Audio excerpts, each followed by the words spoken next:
অনেক বছর আগের কথা। এক পাহাড় ঘেরা রাজ্য, নাম তার চন্দ্রনগর। সেই রাজ্যে রাজত্ব করতেন এক দয়ালু ও ন্যায়পরায়ণ রাজা। তাঁর একমাত্র কন্যা ছিল রাজকন্যা চন্দ্রাবতী। তিনি যেমন সুন্দরী তেমন বুদ্ধিমতীও। সোনার খাঁচায় বন্দী এক পাখির মতো রাজপ্রাসাদে থাকতেন, কিন্তু তাঁর মন সবসময় বাইরের জগৎ দেখতে চাইত। রাজপ্রাসাদের একপাশে ছিল বিশাল এক বন, তার পাশে বিস্তৃত মাঠ, আর সেই মাঠেই প্রতিদিন গরু চড়াতে আসত এক গরিব রাখাল, রামু। ছেলেটি সাধারণ হলেও ছিল নিষ্পাপ, সৎ আর হাসিখুশি। রোজ তার বাঁশির সুরে পাখি গান ধরত, গাছের পাতা দুলে উঠত। রাজকন্যা প্রায়ই দূর থেকে তার বাঁশির সুর শুনে মুগ্ধ হয়ে জানালার পাশে দাঁড়িয়ে থাকত। একদিন চুপি চুপি রাজপ্রাসাদ থেকে বেরিয়ে এলো রাজকন্যা। সে দেখতে চাইল এই রাখালটিকে, কি এমন জাদু আছে তার বাঁশিতে।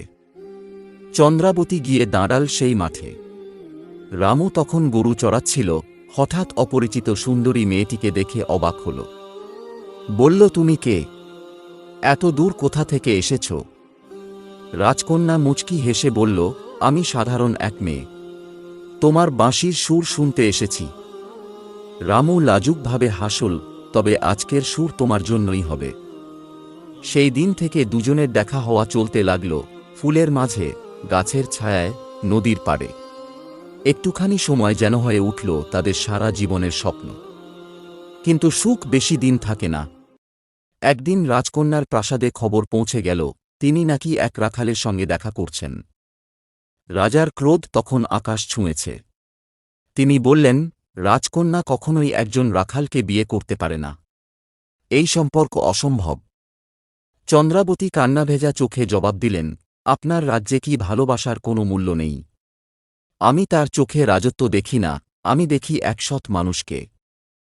তবু রাজা রামুকে কারারুদ্ধ করলেন। রাজার আদেশ, রাজকন্যা যদি রাজপরিবারের মর্যাদা রাখতে চায়, তবে রাজ্যের এক সম্রাটপুত্রকে বিয়ে করতে হবে। রাতে চন্দ্রাবতী প্রাসাদ থেকে পালালেন। ছদ্মবেশে রাজপ্রাসাদের সৈনিকদের ফাঁকি দিয়ে পৌঁছে গেলেন কারাগারে।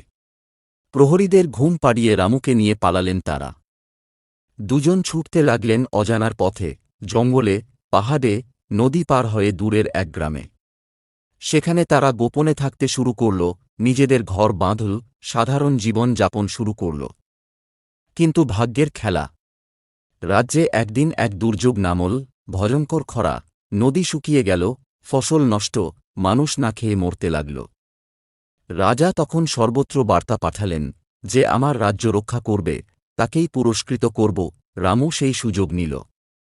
সে গ্রামে একটি ছোট বাঁধ তৈরি করেছিল, যার সাহায্যে নদীর পানি সংরক্ষণ করা যায়। সে সেই পরিকল্পনা রাজাকে জানাল। রাজা সম্মতি দিলেন।